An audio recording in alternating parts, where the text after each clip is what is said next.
Kia ora e te whānau. I'm Colin O'Donnell. I'm a science advisor with DOC based here in Christchurch. And yeah, I've been asked to give a bit of a think about where we've come with Braided river conservation over the last 40 years. And, you know, why 40 years? Well, actually, that's how long I've been working on these rivers for. So it seemed like a fair enough sort of a goal to aim for. So yeah, I've got just a bit of a reflection on where we've come from, what we've learnt and where we're going, to fit the theme of the conference. I'll just talk briefly about some of the early days of Braided river conservation, the importance of those early bird counts to set us up for where we are today, and then a bit about how we went through understanding the threats and the habitat requirements for these birds for a period of time.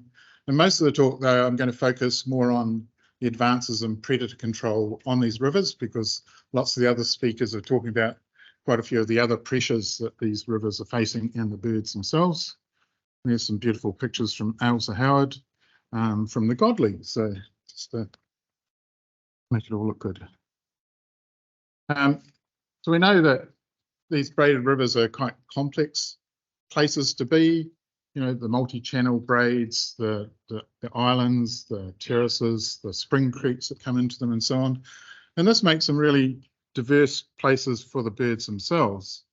And so that means that you get a real broad bunch of things that utilise different sorts of habitats within that whole floodplain. So you've got waders, you've got waterfowl, you've got things that like deep water, you've got things that like shallow water, you've got things like the terns that like flitting, basically aerial insectivores, and so on.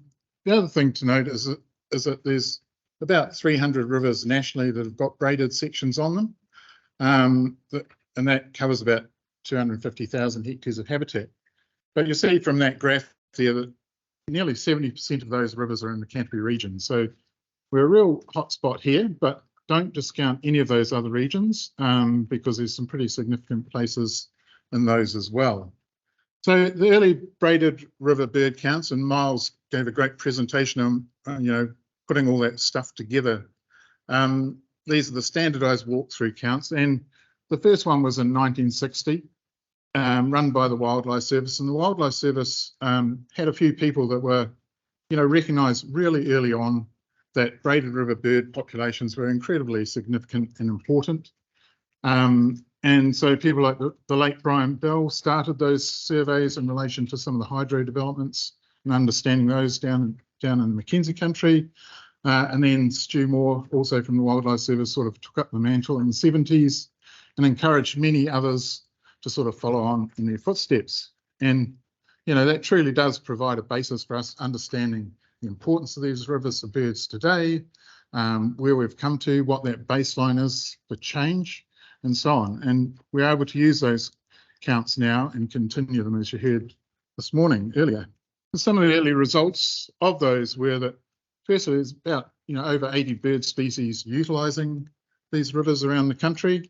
There's a big bunch of threatened species amongst those now.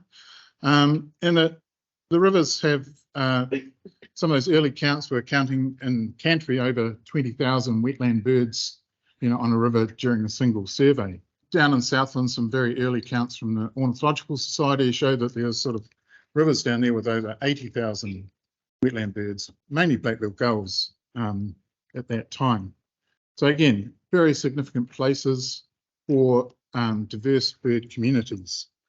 Now, the 80s, there was quite I guess a lot of work that went on looking at the habitat use of the birds, and that was sort of the first real input sort of bulk. There are lots of papers written about what things feed on and what was important, relating the bird use back to the productivity of the rivers and the influences of flows. And a lot of this was sort of, I guess the main motivation for that was that in the 80s there were sort of a lot of really big irrigation schemes being proposed. Some of them kind of, you know, were aiming to take what seemed like most of the water out of the rivers. And of course, birds and other wildlife need the water of the rivers quite clearly. And these early studies were really important to inform that sort of discussion. And that this sort of predation impact was pretty universal wherever people have investigated it. So yeah, there's a a real bunch of threats and pressures that these bird communities are under. We've heard about most of them today in some way: channelization, weeds, loss of water, the predators, and recreational vehicles. The predators are definitely a big, one of the biggest threats that the species face. But at the same time, it's not just about predators. You can see just from this slide, it's a real multitude of pressures. So we've got to be thinking across all of these things, not just, focusing on one or the other. You won't achieve the benefits for the ecosystem if you just compartmentalize those threats too much. But the other thing is that, those surveys gave us really good data to show sort of ongoing declines of things on all sorts of rivers over these long periods. And we heard from Miles that, these data are really patchy, so that actually you need the real long time series to start to see if there are some patterns emerging or not. And here you've got sort of, over 40 years declines in black-fronted terns on the South Ashburton, the really dramatic declines of black-billed gulls in Southland, have been quite huge. And these sorts of patterns are also repeated over other species. This is the stuff I think I talked about last year, with the banded dotterels, again showing steady, slow decline. And I think, one of the patterns that come out of these sort of the declines are that it is slow and gradual. And you have good years and bad years. You have good years and bad years with predators and with some of the other pressures as well. But over time, it's a slow attrition. And that's kind of where we got into predator control to at least contribute to reversing those declines. And so, can we reverse them? Well, that's been I guess, a huge chunk of work by a huge number of people, many of them in this room over many decades. So I'm just going to take you through some of the examples of this. But just to make that point again, that, braided river management for birds involves a whole lot of different things. It involves the predator control, it involves the weed control we heard about, involves things like, if you can control your rabbits, that's going to affect your predator populations. There's all the advocacy stuff. I'm going to talk a bit about creation of safe islands and maintaining flows to keep that food productivity going. So just looking at the early predator control, but the first predator control I was involved with was back in, well, it's just before 1980, down in Mackenzie country. And at that time, there was just a bit of trapping around the odd black stilt nest site. And that sort of, the work down there, as resources came and went, there was more or less intensity of predator control around those black stilt areas. But over about a 20-year period, when the team down there sort of analysed all the results, they came out as pretty ambivalent about whether or not the hatching success was increasing for these birds. And that, in reflection, is probably just because of the scale of the trapping was just too small. It's like, find a nest, put a ring around it, have traps around it. Occasionally there were trap lines were put out for relatively short periods of time. Now, that sort of trapping went on elsewhere around the country as well, where, might do, let's do 5 Ks of trapping along where this tern colony is and increase breeding success. On the whole, those things didn't work. And part of the reason was the realization was that these, as people study the predators, is that they're using the landscape, they're highly mobile, they're zipping all over the place. Some of Ray Pearce's tracking of cats in the Mackenzie country have got the cats seem to wander over the whole Mackenzie country at different times. So, you had to start thinking about controlling predators at a more extensive scale and possibly more intensively. This is the stuff that Project River Recovery are doing down on the Tasman River, which is sort of the first big landscape scale predator control effort covering thousands of hectares. I tried to work out how many traps you're using, but was roughly 1,200, but it's all been extended now anyway. So, but one of the interesting things was, in typical human fashion, after 5 years of a lot of effort, everyone wanted a review of it. So, have we been successful? Have we saved all the birds? And I remember at the time I thought, well, that's a bit soon, isn't it? You know, but that was interesting. And the only species that was increasing, they're still there, but not increasing. And that's kind of the graph of the tern counts at the time on the river. So, you know, they were going down probably. They went up a tiny bit once predator control started. But I guess my first point about predator control on braided rivers, it's not a short-term thing. It's a really long-term thing, and you have to sustain it over a very, well, in perpetuity with current technologies and things like that. The terns now, if you look at what's happening, you know, 15 years of predator control later, they seem to be going up and quite well. And that's quite interesting. But it took, you know, 15, 20 years of work to get there. And, you know, there's a lot more work to continue to keep it that way.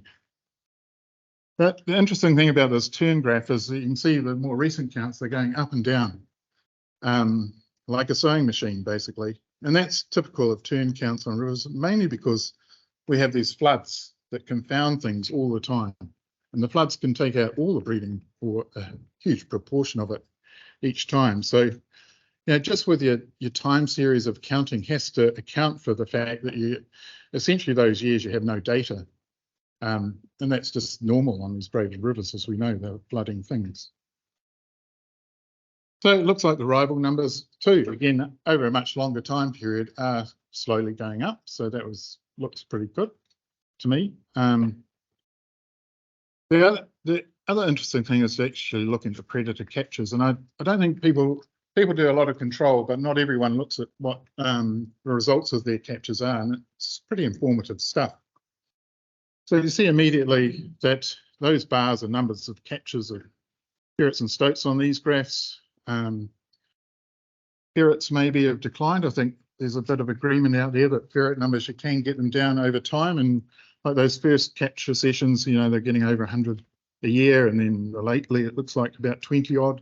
So maybe that's good for ferrets, but it's certainly not the case for stoats, where you're still getting, you know, over 400 a year. And this is because there's constant reinvasion of the animals, even at that sort of big scales of when you're talking over thousands of hectares. So a couple more things from the Tasman. Again, feral cats. There's a bit of up and down over the years, but again, you're catching cats, lots of cats all the time, every year. And the same with your hedgehogs. You know, you're talking thousands and thousands of predators being taken out of the system to achieve that benefit for the braided river birds. And what's more interesting is here's some rats and weasels. We heard a bit about this morning from Sam and Tom about rats increasing. We're seeing in a lot of the cool southern trapping sites now an increase in rats over more recent years, and I think that's just the most obvious thing is the climate's warming, that there's much more overwinter survival, the animals can breed for longer and survive for longer. And I think, you know, there's definitely a climate signature in there that's affecting that. And we're seeing that too with weasels, which unlike stoats can breed multiple times a year if there's a food supply. So if your rodent numbers are staying up and for longer, then the weasels are going to benefit from that as well. Okay, so I've been also interested in, you know, whether or not our big scale predator control in adjacent habitats like forests can benefit the braided river birds. And this is an example from the Eglinton Valley in Fiordland. The Eglinton has, that map on the right shows the area of the aerial 1080, which is about 30,000 hectares, which gets dropped every few years when there's a rat plague. There's also a big 5,000 hectare bait station network to control rats in the intermediate years. And then there's a valley-wide track line, which is this heat map of stoat captures there on the top left. So there's, over nearly 900 traps in the valley, and there's regular use of toxins. And that's all been done for, threatened forest birds, really. But I've been looking at the braided river birds where, there's no trapping or toxins dropped on the flats or anything like that. But here we're seeing kind of looks like a nice trend increase in the black-fronted terns on Eglinton Valley. Back before there was valley-wide trapping and the use of toxins, so there's only a handful of birds on the whole river. But slowly over time, the counts have been increasing, which I like to think is a reflection of that control in the forest actually benefiting other things in the valley. Again, trapping data over 25 years here. Again, we keep catching predators and we'll continue to do so. The other thing to think about is this is a beach-driven sort of place, and so that your rats and your stoat numbers are cycling, so they're going up and down in relation to food supply. They're not going up and down in relation to how much trapping or control you do or how much effort you're putting into that. It's totally driven by the masting of the beach and then rodent increases and so on. So again, you've got to maintain your trapping, and it isn't really the trapping that's driving those fluctuations in catch rates. So you've got to think, always be thinking about the ecology of the predators that you're concerned about. Another place that's always intrigued me is the upper Waimaka area, where there haven't been that many points on the bird surveys over the years. But BRaid, I think coordinated by Jim, have done some more recent counts, which is really valuable. But unlike most of the other rivers, the dotterels, rivals, and the terns there's no evidence of them declining there, and maybe even increasing with the terns. Who knows? Need more points, but so the Braided River folks don't do any trapping or anything like that on the Braided River, but DOC does, and they do a hell of a lot, and have been for a long time, and I'm quite interested in that. So that I guess you see across the bottom here is the bit that gets counted birds. And then that massive yellow area is the predator control area that's run, not for Braided River birds, but for orange-fronted kakariki primarily. And then there's a heat map on the right-hand side of the number of stoat catches and traps. Again, running huge numbers of stoats and traps along the edge of that Waimaka River. And although it's not direct evidence of a benefit, I can't help but think that it probably is helping tremendously, because there's just so much predator control going on adjacent to those breeding birds. And again, I won't dwell on those, just again, up and down trapping results and so on. That's a shorter time series that I could find the data for. The next point I was just going to make was that smaller scales can work, and there's a couple of examples here where, for whatever reason, the control is intensive enough to make a difference. And on the left are banded dotterel numbers on the Hakateri Upper Ashburton, before and after predator control, and on the right from the Ashley as well, before and after predator control. So, those sort of efforts, which are much more local. I mean, the trap lines in the Upper Hakateri about 7 kilometres long, and how long is your management area on the Ashley? Is it 10 or 20 k's or something? 20, yeah. So, they're not insignificant chunks of work, but they're not at the tens of thousands of hectares scale. So, there are some differences to be had there. I think there's something going on, that each site is different.